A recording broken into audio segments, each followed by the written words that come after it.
Oh, tingnan mo, tingnan mo kasi. Na, nice na. Ay, galing ako. Oh, Oh.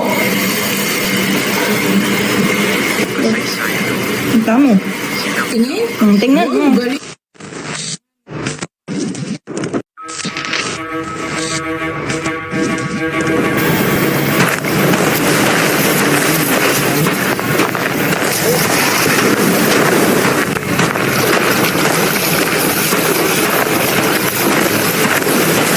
Gracias sa Diyos.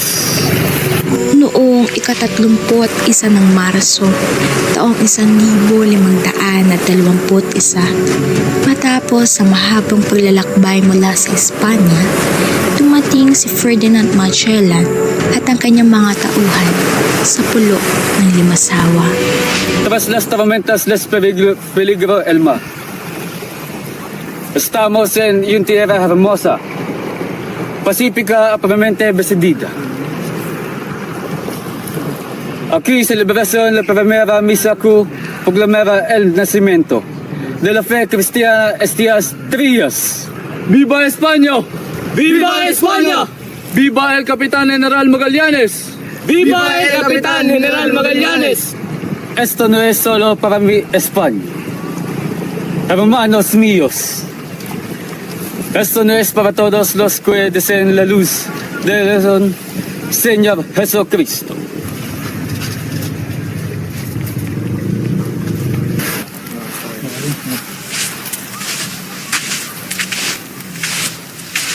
Maligayang pagdating, mga banyagang manlalakbay. Sino kayo at ano inyong pakay sa lugar na ito?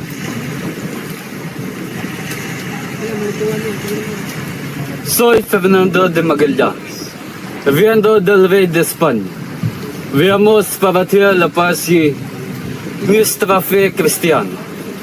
Siya si Ferdinand Magellan, sugo ng hari ng Espanya. Kami ay naglalakbay upang maghatid ng kapayapaan at ibahagi ang aming pananampalatayang Kristiyano. Kung ganoon, kayo ay aming tatanggapin bilang mga bisita. Ngunit tatandaan nyo na sa aming lupain, may batas at dangal kaming sinusunod. Nuestro único deseo es la paz. Queremos uniros a vosotros en nombre de la verdad y la fe. Wala kaming ibang hangarin kundi ang kapayapaan. Nais naming mabuklod sa inyo sa ngalan ng pagkakaibigan at pananampalataya. Kung gayon, ay ating sagawa ang ritual bilang tanda ng ating pagkakaibigan.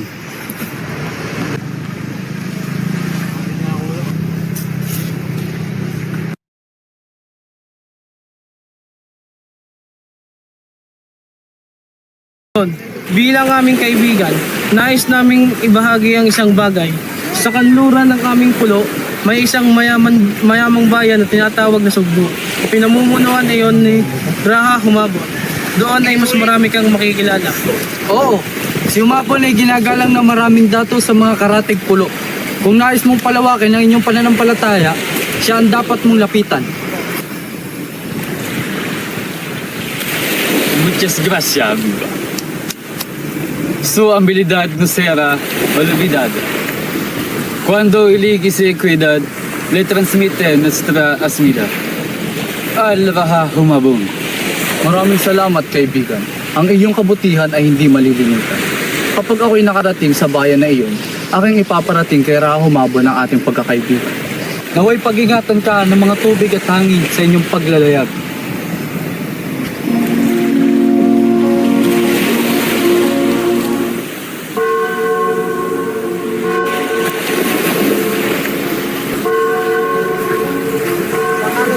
Ng Anak, ng Espiritu Santo. Amen. Noong ika-7 ng Abril, taong 1521, narating ni Magellan ang Cebu, ang kaharian ni Raha Humabon. Ito nagsimula ang ugnayan ng mga Espanyol at katutubo.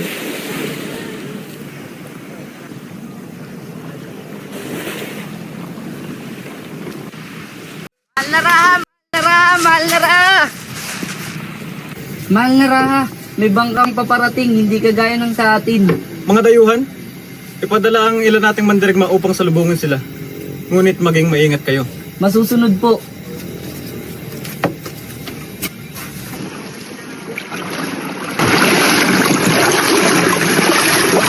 es la isla de Cebu, de la Cue Hablad, Tra Colombo y Siago. Aquí, dentro de nuestra reunión, venimos nuestros aliados.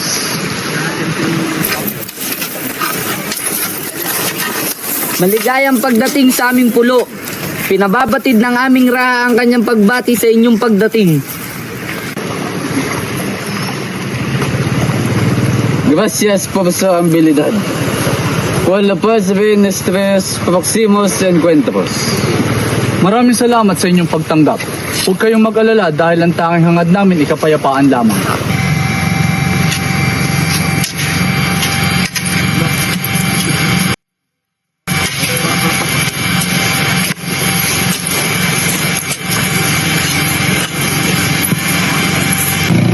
Estimado Raja Humabon, soy Fernando Magallanes y vengo a su isla en nombre del rey de España. Deseo entablar amistad y cooperación en aras de las buenas relaciones y la fe. Mahal na Ra Humabon, ang aming pinuno na si Ferdinand Magellan ay dumating sa inyong pulo sa pangalan ng Hari ng Espanya na may dalang kapayapaan. Nais naming makapagkaibigan at makapagtulungan para sa magandang ugnayan at pananampalataya. Malugod kang tinatanggap sa aming pulo. Kung ang hangad mo ay mabuti, kami bukas sa pag-uusap. Por lo tanto, acepten nuestra amistad. Podemos compartir la bondad de nuestro Dios. Kung gayon, tanggapin ninyo ang aming pakikipagkaibigan. Nais naming ibahagi ang kabutihan ng aming Diyos. Kung kapayapaan ang inyong dala, kapayapaan din ang aming iaalok. Nais naming makilala ang kinikilala niyong Diyos. Kayo ay aming mga panauhin. Mayroon kaming handog para sa inyo. Kumain at magpahinga na muna kayo sa aming pulo. Hemos aceptado vuestra amabilidad, que podamos unirnos a la nueva fe cristiana y convertirnos en aliados del rey de España. Kami nagagalak sa inyong pagtanggap. Naway tayo magsama sa bagong pananampalatayang Kristiyano at maging katuwang ng Hari ng Espanya. Naway ang ating pagkakaibigan ay magdulot ng tagumpay at kapayapaan. Noong 14 ng Abril taong 1521 sa pulo ng Cebu ay naganap ang unang pagbibinyag sa Pilipinas kung saan si Ra Humabon at ang asawa nito na si Ra Humamay ay binigyan ng Kristiyanong pangalang hango sa hari at reyna ng Espanya. Sa ngalan ng Ama, ng Anak, ng Espiritu Santo. Amen. Kayo ay binibinyagan ko sa ngalan ng Hari ng Espanya at ng Panginoon Diyos.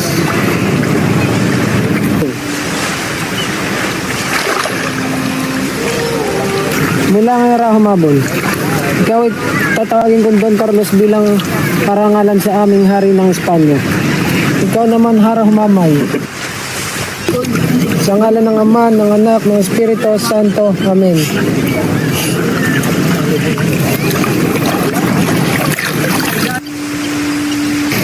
Ra Humamay, ikaw ay tatawagin kong Doña Juana bilang parangalan sa aming Reyna ng Espanya.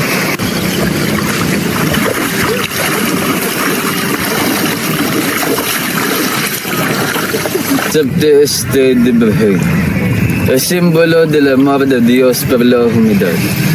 De ahora en adelante seremos aliados bajo la protección de Dios del Rey de España. Tanggapin mo itong Birhen. Ito ay simbolo ng pagmamahal ng Diyos sa sangkatauhan. Mula ngayon, tayo ay magkakampi sa ilalim ng Diyos at Hari ng Espanya. Maraming salamat sa inyong handog. Ito'y magsisilbing basbas ng aming bayan. ¡Viva el Rey! ¡Viva el Rey! ¡Viva España! ¡Viva España!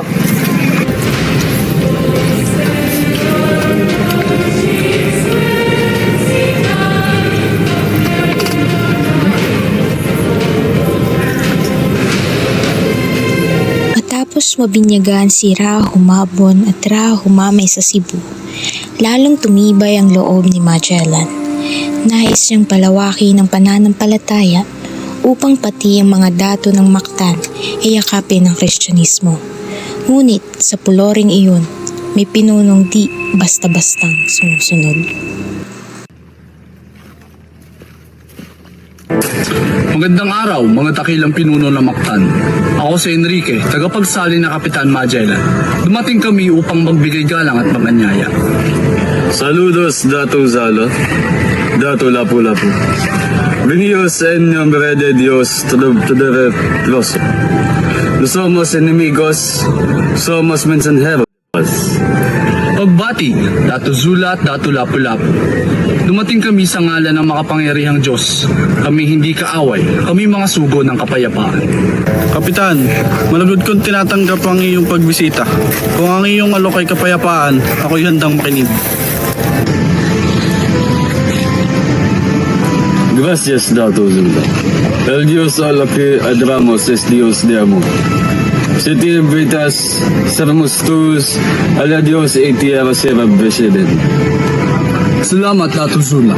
Ang Diyos na aming sinasamba ay Diyos ng pag-ibig. Kung kayo magpapabinyag, magiging kakampi nyo kami at ang inyong lupain ay pagpapalain. Y a ti, Dato Lapu-Lapu. Te ofrezco la misma bendición. De Dios ama si hermanos en la fe. At ikaw, Dato Lapu-Lapu, nais kong ialok sa iyo ang parehong biyaya. Ibaba niyo ang inyong mga armas at tayo magiging magkapatid sa pananampalataya. Kapitan, marahil ang iyong Diyos ay mabuti. Ngunit mayroon din kaming Diyos na aming pinapaniwalaan. Hindi namin kailangan ng hari upang pagharian ang aming bayan. Ang Mactan ay malaya at mananatili itong ganoon. El Capitan Dato Lapu-Lapu no quiere abandonar sus creencias. Dice que sus dioses y sus tierras son suficientes. Pero si solo hay Dios verdadero, pagkuha sa luz. Pero kung isang tunay na Diyos lamang ang umiiral, bakit tinanggihan mo ang kanyang liwanag? Ang pananampalataya ay hindi pinipilit, Kapitan. Kung ang iyong Diyos ay Diyos ng pag-ibig, bakit mo tatakutin ang mga hindi naniniwala sa iyo? Kaibigan kong Lapu-Lapu, marahil hindi masama ang tanggapin ang kanilang alok. Kung magiging kaalyado natin ang mga dayuhan, tayo ilalakas.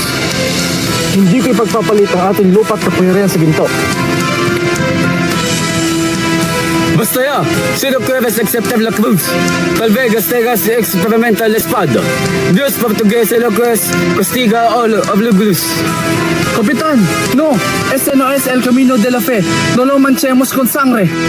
Si no esto la cruz, mañana as mostré el poder de Dios de España.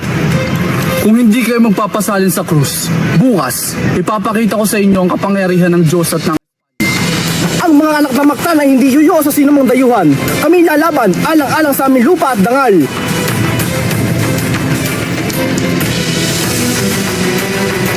Madaling araw noong ika-27 ng Abril, taong 1521,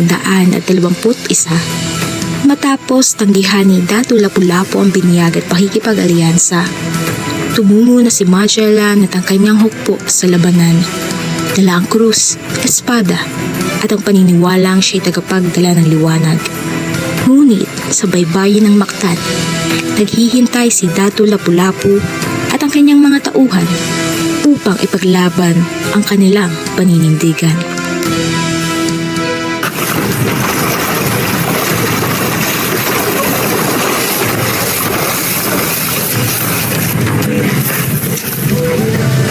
Kapitan Magellan, hindi mo kailangan tumawid dito upang patunayan ng iyong Diyos. Ang aming lupa ay may sarili liwanag at ito'y hindi iyong pag-aari. Soy Fernando de Magallanes, enviado del Rey de España, Dios Todopoderoso. He venido a traer orden, a viola ante la cruz. Lumuhod? Hindi luluhod ang anak ng Mactan sa sino mang banyaga.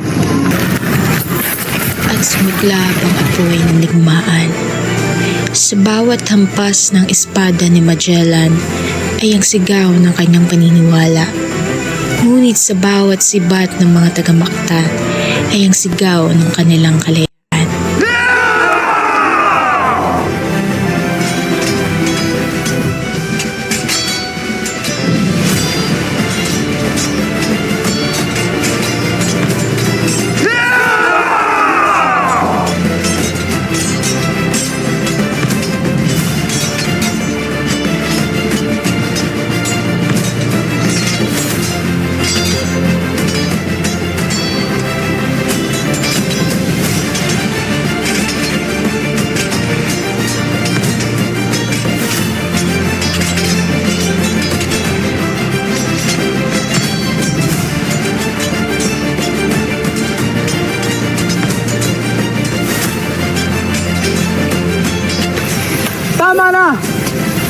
nga pala sapat na. Ang dugo'y sapat na paalala na ang maktan ay hindi magpapasakop sa kanino man. Mabuhay! Mabuhay!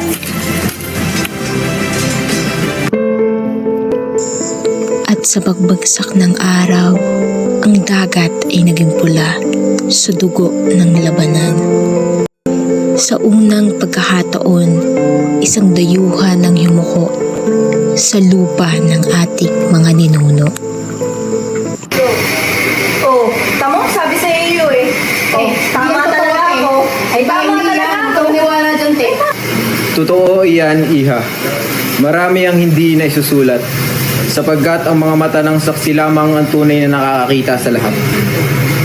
Matagal ko nang inaantay ang mga kabataan na muling buksan ng kwento laban sa Mactan, sapagkat ang tunay na nangyari, hindi iyon ang nakagisna ng lahat. No, anong ibig sabihin niyo? Pwede niyo pong ikwento sa amin? Sige mga Iha. No, kung kayo dito. Hating gabi ng Abril 27, 1521, si Magellan ay humarap sa mga mandirigma ng Mactan. Ngunit hindi totoo na naglaban sila ni Dato Lapu-Lapu ng harapan. Ang Dato ay natili sa likuran, nagmamasid.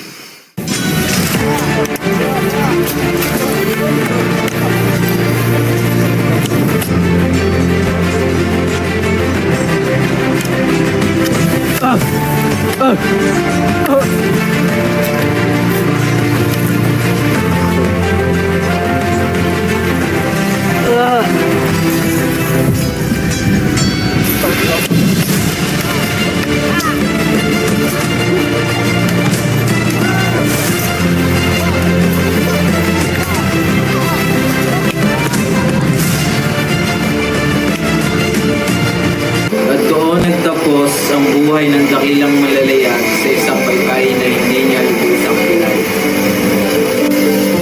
Ibig sabihin, hindi talaga sila naglaban. Tama, Iha. Ang kasaysayan ay hindi gaya ng ating laging naririnig. Madalas ang katotohanan ay tatabunan ng kwento ng mga nagtagumpay sa laban. Pero paano po kailangan siguro? Sapagkat ako ang nakasama.